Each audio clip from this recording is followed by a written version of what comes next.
To connect Bluetooth mouse to HP laptop. Bluetooth mouse contains a Bluetooth logo in it.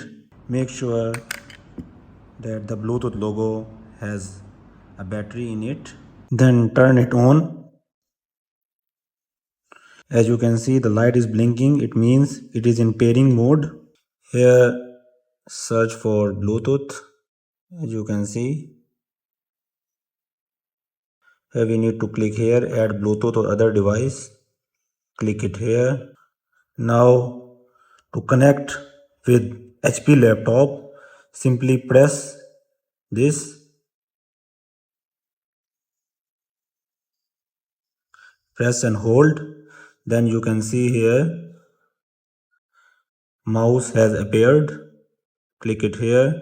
It is now connecting.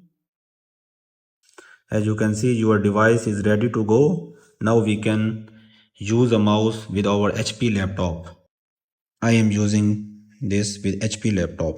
So this is it for this video. If you found this video helpful, hit the like button. If you have any questions, you can ask me in the comment section below.